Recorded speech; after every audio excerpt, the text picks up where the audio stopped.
People have gazed up at the birds and dreamed of conquering the air.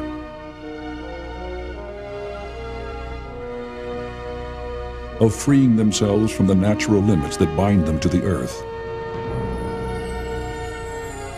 From kites to gliders, to the first sustained flight in an airplane, every step was a journey into the unknown. That vast and undiscovered country which inspires humankind to seek new frontiers, no matter what the cost. Further, faster, higher. Each new aeronautical concept was born of a vision to try something that had never been tried before and might never succeed. And as the boundaries of flight were pushed above and beyond the limits of the past, so too were the limits of human endurance, bravery, and imagination. Every stage in this never-ending quest was marked by trial and error, failure and success, tragedy and heroism. Revolutionary ideas were embodied in experimental aircraft of strange and wondrous design. Some of these planes, like the Northrop Flying Wing, were meant to be prototypes for a totally new kind of airplane. Others, like the record-breaking series of X-planes that flew out of Edwards Air Force Base in California, were built to achieve a specific goal or as a test bed for a new aeronautical concept. But no matter why they were made, all these aircraft had one thing in common. They were all pioneering efforts to expand the horizons of flight. The designers and pilots who built and flew these incredible machines took huge risks in their pursuit of the unknown. They often sacrificed everything they had, their reputations, their careers, even their lives, to prove that their creations could do what no other plane had done before. They were the visionaries, and it was on the wings of their dreams that some of the greatest aircraft of all time took flight. One of the most far-sighted of these visionaries was a gifted American aircraft designer, a man whose single-minded belief in a radical concept drove him to pursue a dream so ahead of its time that it took nearly a generation for the rest of the aeronautical world to catch up. His name was Jack Northrop. Northrop began his aviation career as an engineer with the newly formed Lockheed Company during World War I, working on seaplanes. In 1926, he designed the famous Lockheed Vega, a highly streamlined and rugged single-engine plane which was flown by world-renowned aviators Wiley Post and Amelia Earhart, and which also set a new world's altitude record of 55,000 feet. With this challenge behind him, Northrop soon moved to Douglas Aircraft, where he created the Northrop Alpha, the direct ancestor of the legendary DC-3. But although Jack Northrop was gaining a reputation for innovation in the design of traditional aircraft, he had for years been fascinated by the concept of a flying wing, a radical type of plane with no fuselage or tail. In a conventional aircraft, the wings generate the lift that keeps the plane in the air. The rest of the structure, fuselage, rudder, and stabilizer, carry cargo and help steer the plane, but provide no lift. A flying wing, on the other hand, devotes nearly all of its surface area to generating lift, while at the same time eliminating the appendages that create drag. Theoretically, these features produce extremely high efficiency, which give the flying wing greater range and load-carrying capability, while also requiring less power than a more orthodox plane of the same size. On paper, it was a superior aircraft, but as a practical flying machine, it was totally unproven. Still, to Northrop, the wing was as near to perfection as any aircraft design could be. He became obsessed with the idea of filling the skies with these elegant and graceful creations. Jack Northrop wasn't the only one to glimpse the promise of the wing. Since the 1870s, other designers around the world had proposed a series of schemes, and some of these strange craft were even built. But in the 1930s, Northrop, the man who was to take the flying wing to greater heights than anyone else, was still working on conventional airplanes. Then, In 1938, Northrop left Douglas and formed his own company. After a shaky start, he finally landed a contract to build dive bombers for Great Britain. The contract gave Northrop enough capital to build his first experimental flying wing, the N-1M. A plane of unusual interest is demonstrated at Rosamond Dry Lake in the Mojave Desert. It is the latest model of the Northrop Flying Wing. Developed from designs originated by Mr. Northrop in 1923, this bat-like plane is devised to use all its surface for useful lift. The elimination of non-lift elements such as tail and fuselage is what does the trick. The Northrop Corporation estimates that general application of this principle would result in speed increase up to 100 miles an hour with no extra power. And it is thought that this design will make construction 30 to 40% cheaper. It may revolutionize airplane engineering. We believe that we've solved most of the problems connected with the development of the flying wing, and that this type of plane will have considerable promise for future use. For Jack Northrop, the quest for pure flight had begun. 1939, when the Army Air Corps announced a proposal which called for unconventional designs for a new fighter, Northrop was ready. His submission, the XP-56 Black Bullet, was his first attempt to produce a practical flying wing. Utilizing all that he had learned from the N-1M, Northrop's XP-56 was powered by tandem pusher propellers that revolved in opposite directions. But most significantly, it was essentially a flying wing with a tiny vertical tail fin and a ventral rudder. It was first flown on September 30th, 1943. But the test model was lost when it flipped over during a high-speed ground run.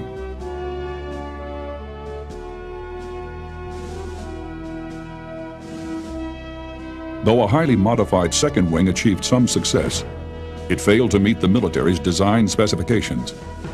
With the successful performance of conventional fighters like the P-51 Mustang, the Army decided that there was little value in developing such a radical aircraft. While building the XP-56, Northrop was also working on combining a liquid-fueled rocket engine with the flying wing airframe. Designated XP-79, 3 of these super-secret wings were ordered. So advanced was the concept that even the methods of construction, like welding magnesium, had to be invented. It was also decided that one of the aircraft would be powered by jet engines. While problems with the rocket engine caused this part of the program to be canceled, the jet version proceeded. This plane featured a retractable tricycle landing gear system and a prone control position, which would theoretically allow the pilot to withstand up to 14 times the force of gravity during high-speed turns. After a long series of ground runs, the aircraft was finally flown on September 12, 1945. With Jack Northrop looking on, test pilot Harry Crosby took off and flew for 14 minutes, performing graceful maneuvers over Muroc Dry Lake in California. The aircraft was at 7,000 feet, when suddenly it is believed to have suffered a failure in its control system. At 2,000 feet and unable to recover, Crosby bailed out, but was struck by the airframe. He never opened his parachute. Both the pilot and the aircraft were lost. The program, already beset with major delays and poor flight performance, was soon canceled by the Air Force. But Northrop's dream was still alive. He was already at work on a larger and more ambitious flying wing. At the beginning of World War II, when it appeared that Great Britain might be conquered by Germany, the U.S. Army Air Corps asked for proposals for a new heavy bomber with a range of 10,000 miles, carrying a payload of 5 tons of bombs. Northrop's proposal, a flying wing, was designated the XB-35. It was 172 feet wide, propelled by 4 contra-rotating propellers, like those that powered the XP-56. The aircraft featured many of the ideas from earlier Northrop flying wings, including a tailless construction. But the lack of a normal tail created significant problems in controlling yaw, the tendency of the nose to swing right and left. The available control system could not be modified to allow the pilot to position his aircraft for precise bombing accuracy. when several of the airframes were modified to accept jet engines and designated the YB-49, the future suddenly looked bright for Northrop's dream. The Air Force ordered 30 modified versions for reconnaissance. Designated the YRB-49, the program appeared to go well, with exhaustive testing and painstaking labor, gradually finding and fixing the plane's control problems.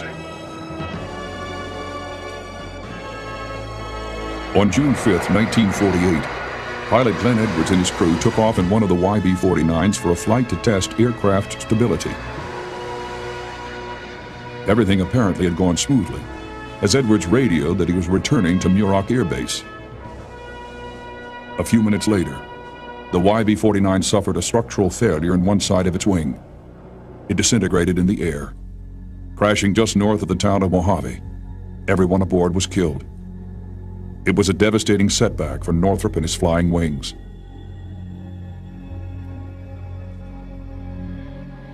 The Air Force was becoming skeptical, but Northrop and others had no doubt that the YB-49's problems could be overcome. Northrop even launched a full-scale promotional campaign to try and sell the wing as a passenger plane.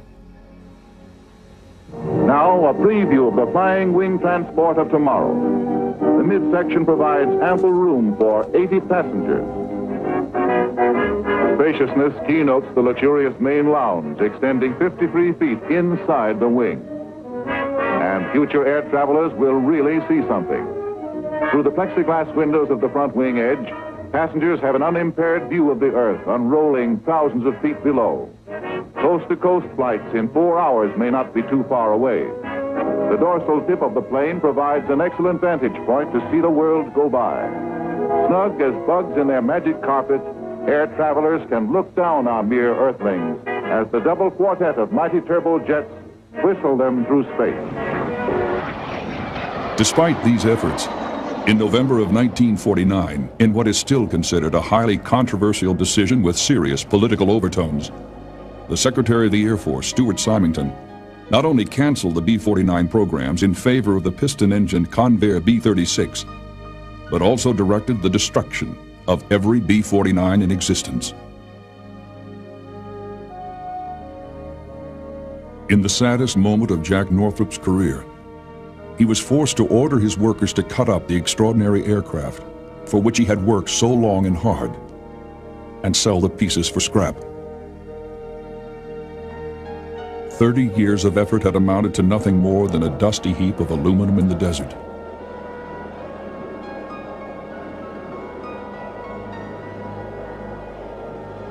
Northrop was a broken man.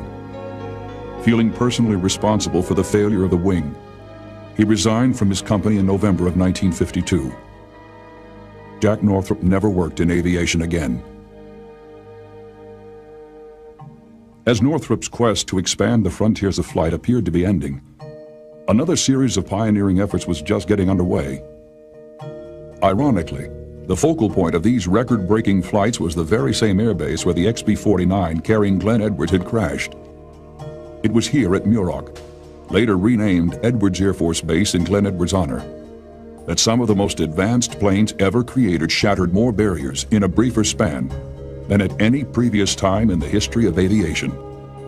These were the aircraft of the legendary X-Series. The origins of the X-Series were found in a set of problems that surfaced in the high-performance fighter aircraft that took to the skies during World War II. Early in 1941, Army test pilot Signe Gilkey was testing a new Lockheed P-38 in a high-speed dive. As the airspeed increased, the nose of the aircraft tried to tuck under, and the rudder and elevator shook violently. Gilkey reduced power and gradually flew the aircraft out of the dive. After a thorough investigation, Lockheed personnel, including the P-38's designer, the legendary Kelly Johnson, discovered that this extraordinarily sleek aircraft was encountering new and unsuspected aerodynamic phenomena as it approached higher speeds. They called it compressibility effects. Another P-38 was modified with a boosted elevator system, and Lockheed test pilot Ralph Burden took the aircraft up for further high-speed dive tests. At just over 530 knots, the tail broke away and the aircraft spun inverted into the ground, killing Burden.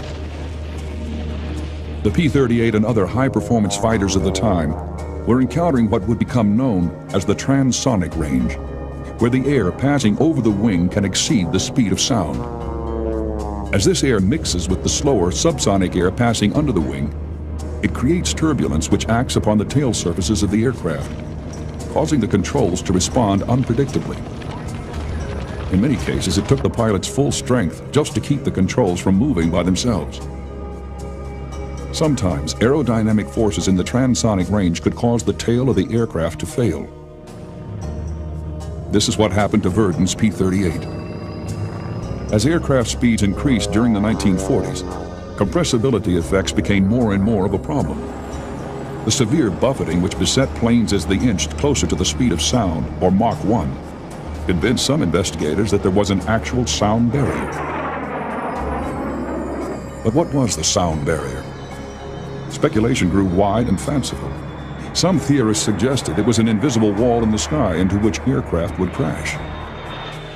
Others even thought that a pilot's voice would get stuck in his throat, or that time would reverse itself, and the pilot could emerge from supersonic flight younger than when he entered it. No one really knew for certain, but in the United States and elsewhere, a number of dedicated scientists realized that unless this sound barrier could be overcome, aviation was just about at the end of its ability to advance. The chief obstacle they faced was that research was limited by existing aircraft. In order for an aircraft of that time to gain enough speed to enter the transonic range, it had to dive from a very high altitude and begin its pullout high enough to regain normal flight before hitting the ground. The entire maneuver took about 70 seconds, leaving only moments to gather data. It soon became obvious to the aviation industry and to NACA, the National Advisory Committee for Aeronautics, NASA's predecessor, that further study of the effects of compressibility was going to be limited by the brief time that propeller-driven aircraft could achieve and maintain transonic speeds. Thus, the requirement for an aircraft which could achieve this speed in straight and level flight was equally obvious. Two teams of designers and engineers were set to work to create aircraft which could explore and, it was hoped, conquer these aerodynamic limits. The first team, aligned with the Bell Aircraft Company, created the XS-1, which became famous as the X-1, the first of the great X-planes. Great care was taken in the X-1 to minimize risks to the pilot. To reduce the danger of tail failure, the X-1 was designed with a thinner tail mounted above the wake from the straight wing. This would allow the tail to maintain its efficiency after the wing had begun to experience the transonic effects of compressibility. To avoid the dangers of relying on a rocket engine for the critical takeoff phase of the flight, it was decided to air-launch the X-1 from a specially modified B-29. This would also reduce the prodigious amount of fuel that would be required for the gas-guzzling rocket to take off from the ground. Another feature of the aircraft was that the entire horizontal tail could be trimmed in addition to the normal elevator it had. This idea was the prototype for the stabilators, used on many later high-performance jets. Captain Charles E. Chuck Yeager, a 24-year-old fighter pilot and graduate of the Army's test pilot course, was selected to fly the X-1. Yeager had been a double ace during World War II, shooting down a total of 11 enemy aircraft, including 5 on a single mission. He had earned the Distinguished Flying Cross, 2 Silver Stars, the Bronze Star, and 7 Air Medals. In the arena of air combat, Yeager was unquestionably one of the hottest pilots in the world. But it was in the precise and rigid realm of test flying where his true brilliance would ultimately shine through. Flying from Muroc Air Force Base, Yeager and the X-1 team proceeded carefully, gradually increasing the speed by 10 to 20 knots until the 8th flight. On October 10, 1947, Yeager achieved Mach .997, the very edge of the sound barrier. But after arcing over at 45,000 feet while on his descent, the interior of the windshield became coated with frost, which Yeager could not scrape off. The 2 chase pilots flew alongside and talked him down to a blind landing. After the data from the instruments and ground tracking sites was examined by the engineers, it was decided that the next flight would be the attempt to surpass Mach 1. 4 days later, on October 14th, Yeager climbed down into the cockpit of the X-1, now named Glamorous Glennis after his wife. Because of 2 ribs broken in a horseback ride the night before, he had to use a sawed-off broom handle to lock his canopy.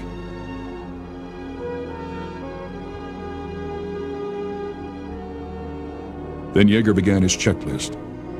To prevent the windshield from frosting over as it had on the earlier flight, it was coated with shampoo, a simple but extremely effective solution to the problem. At 10,000 feet, the B-29 released the X-1.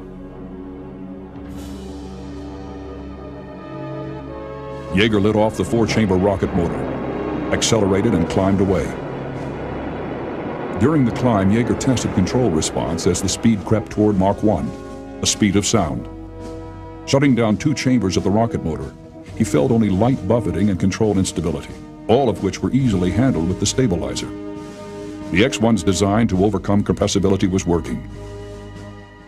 Above Mach 0.97, elevator control was regained and the flight smoothed out. At 42,000 feet, Yeager reignited the 3rd chamber of the rocket motor. He and Glamorous Glennis soared past the speed of sound, leaving the first great period in the age of flight behind. Its passing marked by a double sonic boom and a dissipating white contrail curving in the sky. As Yeager shut down the motors and glided to Earth, he noticed that the same control phenomena occurred in reverse order as the aircraft decelerated, proving that the cautious approach and painstaking work had paid off. As for reaching the sound barrier, in his matter-of-fact way, Yeager said, "I was kind of disappointed that it wasn't more of a big charge than it was." NACA Chief of Research Hugh Dryden said later, "This achievement brings to public attention the power of a new tool, the research airplane, in obtaining the basic aeronautical knowledge crucial to the design of military aircraft of outstanding performance." What Dryden didn't add was that lessons learned by the series of X-planes would benefit all of aviation. While the X-1 was destroying the myth of the sound barrier, another design team from Douglas Aircraft was creating the jet-powered D-558-1 Skystreak. Because of the jet engines, the Skystreak could be operated from the ground with much longer flight times than the X-1 could achieve. While the X-1 was exploring supersonic flight, NACA used the Skystreak extensively to study flight in the transonic range. On May 3, 1948, Howard Lilly took the aircraft for a routine test mission. But shortly after the Skystreak got airborne, the engine compressor disintegrated, sending small parts at the speed of bullets into the engine compartment. Several vital control cables were cut. The aircraft slid into the desert floor, exploding into flames. Howard Lilly was killed instantly, the first NACA test pilot to die in the line of duty. Tragically, he would not be the last. During the development of the Skystreak, the design was modified into an air-launched, swept-wing version known as the D-558-2 Skyrocket. What emerged was a totally new aircraft, one of the main prototypes for later swept-wing jets. The Skyrockets, powered by both jet and rocket engines, became the workhorses of aircraft development for years to come. In fact, most of the early data on swept-wing performance in the trans and supersonic ranges came from the Skyrockets. During testing, it quickly became evident that in a high-speed swept-wing aircraft, there was a great deal of danger with pitch control problems, the nose suddenly or uncontrollably moving up or down. So the tail surfaces had to be lowered. This feature proved to be very useful in enhancing low-speed handling characteristics and was later incorporated into 2 of the great supersonic fighters of the 50s, the Air Force's F-100 Super Sabre and the Navy's F-8 Crusader.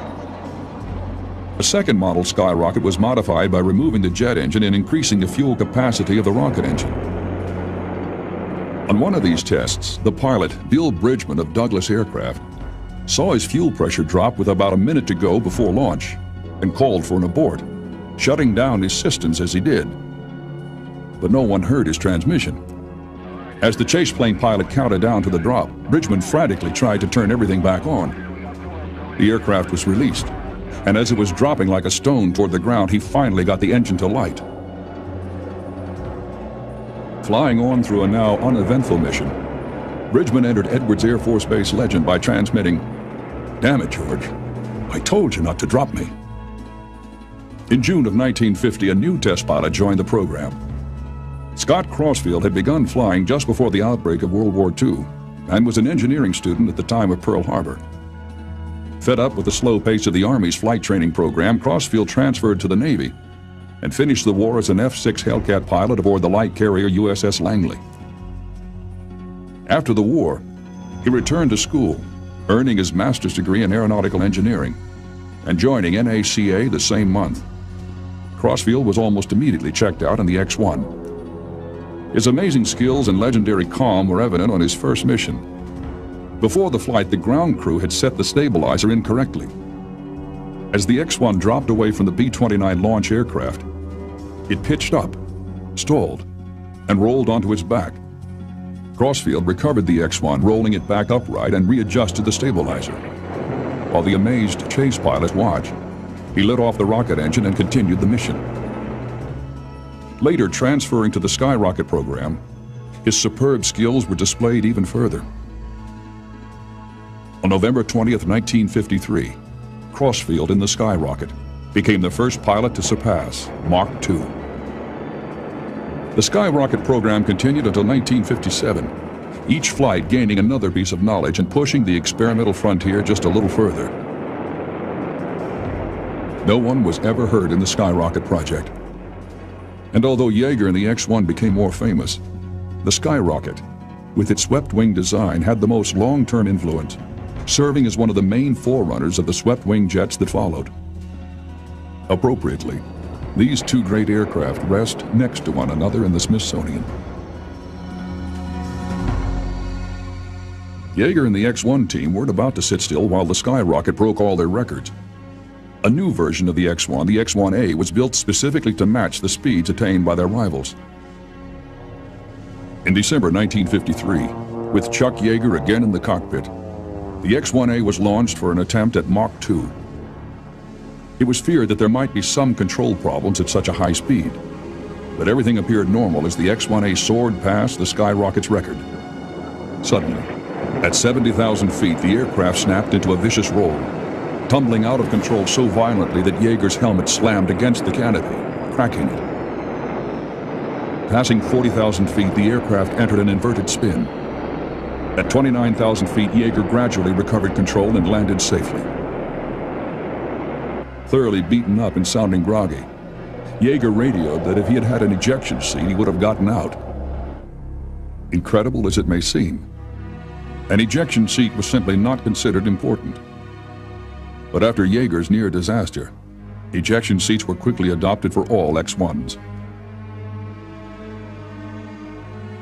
Even as the record-breaking duel between the X-1 and Skyrocket continued, the Bell X-2 program began. Designed to attain speeds of up to Mach 3, the X-2 suffered early setbacks. An in-flight explosion while still attached to its B-50 mothership killed both the X-2 pilot and a Bell crewman. After long delays, the X-2 began a series of gradual steps toward Mach 3. On September 7, 1956, Air Force Captain Ivan Kinchlow set a world altitude record by flying the X-2 to 126,000 feet. The mission immediately demonstrated the difficulties of flight in the thin atmosphere of near space. Kinchlow had gone so high that there was not enough air for the controls to be effective. There was no way for Kinchlow to alter the flight path of the aircraft until it had returned to the denser atmosphere below, where the control surfaces once again had something to act upon. It was control instability that had hampered the YB-49 program.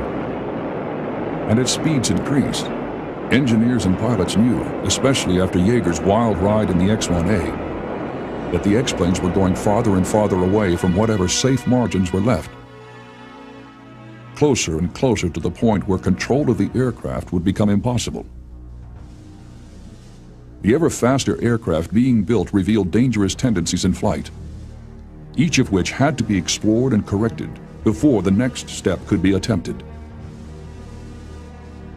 On September 27, 1956, Air Force test pilot Mel Apt was air-launched in the X-2 for an attempt on Mach 3.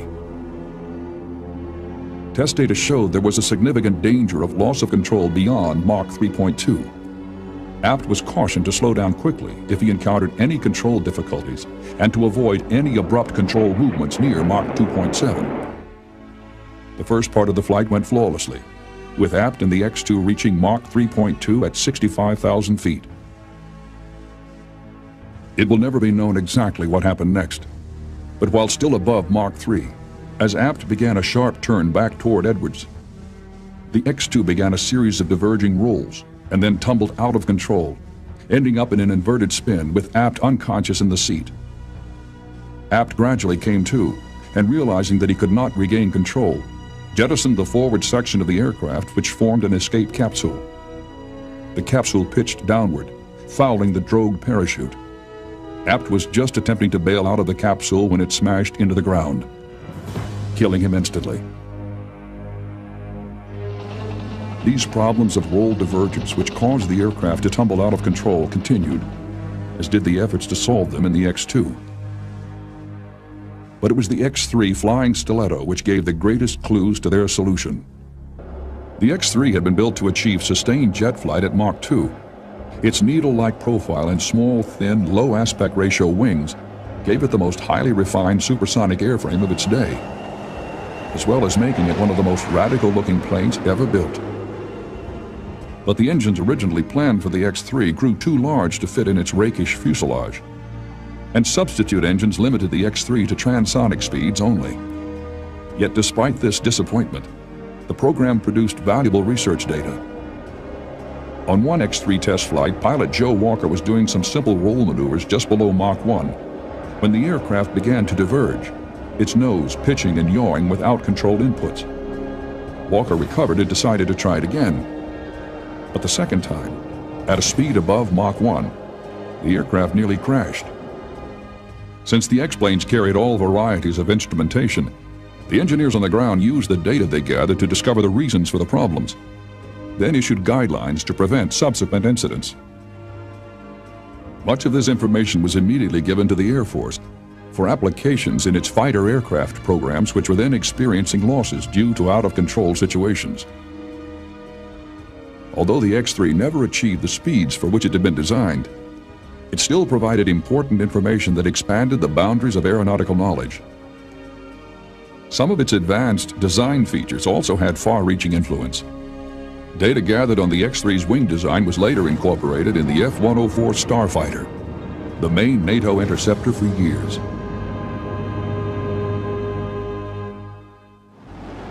In the early 1950s, while supersonic flight was still being explored, other scientists and engineers began to study the possibility of manned spaceflight, using personnel, equipment, and data taken from Nazi Germany's rocketry program. Among the areas which needed to be explored were controllability and stability at hypersonic speeds of Mach 6 and above, construction materials, and methods of landing a spacecraft. In 1954, a contract was won by North American Aircraft to build a plane which would be capable of reaching the edges of space and finding some of the answers. It would have to achieve speeds in excess of 4,100 miles per hour, altitudes of 150,000 feet, and be able to withstand temperatures of up to 1,200 degrees Fahrenheit.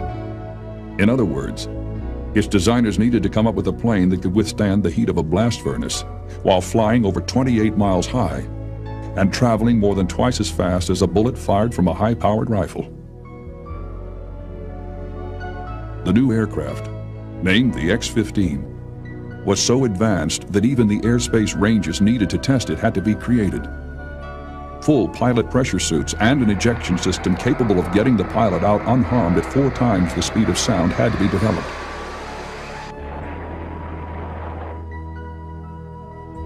The rocket engine which powered it was capable of delivering 57,000 pounds of thrust. And for the first time, this rocket engine had a throttle, giving the pilot full control of its power output. Building on data gained in the X-2 program, a hydrogen peroxide reaction thrust system was also devised. This allowed the X-15 to maneuver at an altitude where there was no air for normal controls to act upon. After the Soviets launched the first satellite, Sputnik, the X-15 program took on new public importance for the United States.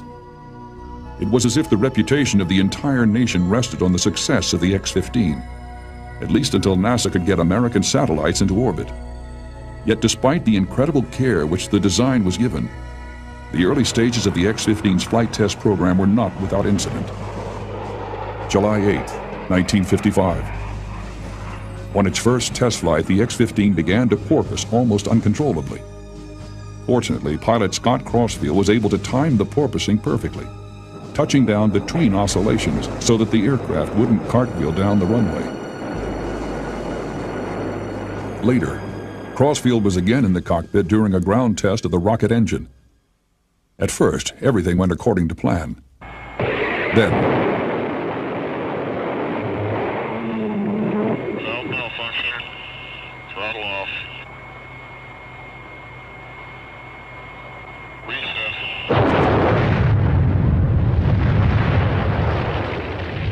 a pressure regulator malfunction had caused the engine to explode. Miraculously, Crossfield emerged shaken, but unharmed. The X-15's rugged structure and sealed cockpit had saved his life. But from that time forward, all ground tests were run with the pilot seated safely in a blockhouse with the rest of the technicians. November 9th, 1962. Break launch 5, 4, 3, 2, 1. That's a good light. That's a good light. Pilot Jack McKay was making the 74th flight of the program when his engine failed to respond to throttle inputs. Push your throttle up and give us chamber pressure. We are chamber pressure about 200. Roger, you got full throttle? Affirm. You're running at 30%. He immediately shut the engine down and began dumping fuel in preparation for an emergency landing. Roger, you're going by Mud Lake. It looks like a landing at Mud Lake. But he couldn't complete the process before he began his final approach.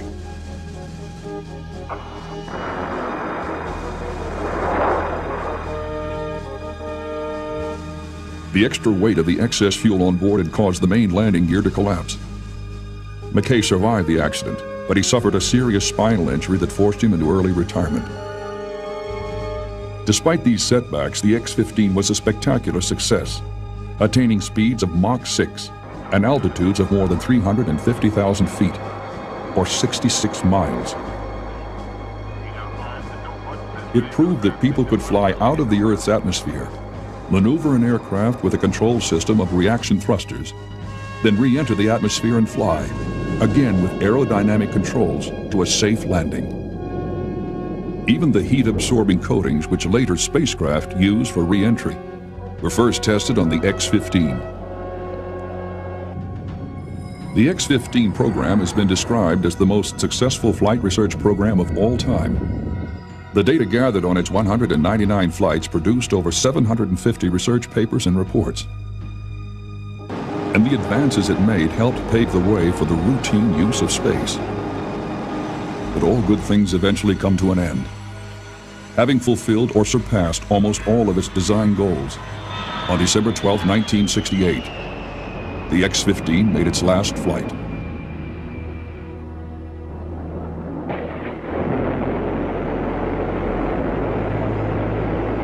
After the X-15, the X-Series continued.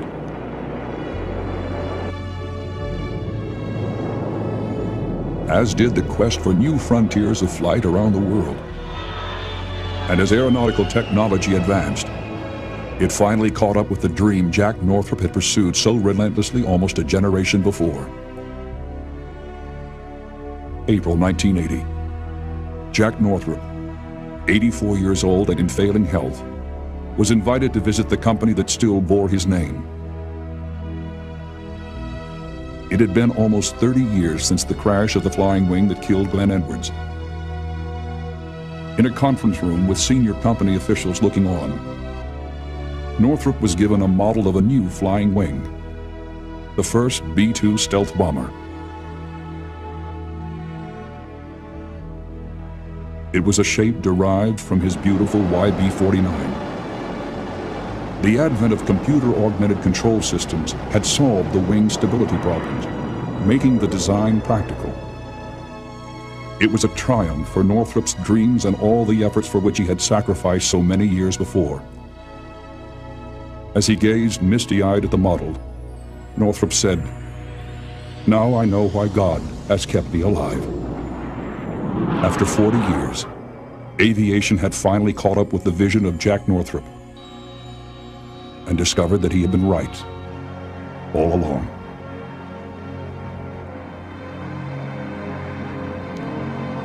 It has been said that over half the sum of human knowledge has been gained in the 20th century, and over 3/4 of what we know about aviation has come since the end of World War II.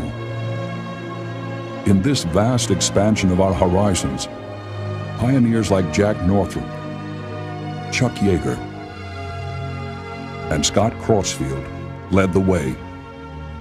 Theirs is a story of courage and sacrifice, of barriers challenged and heroically overcome. A story of triumph in the face of the unknown. A story without end, for the frontiers of flight are as limitless as the boundless vistas of the human imagination.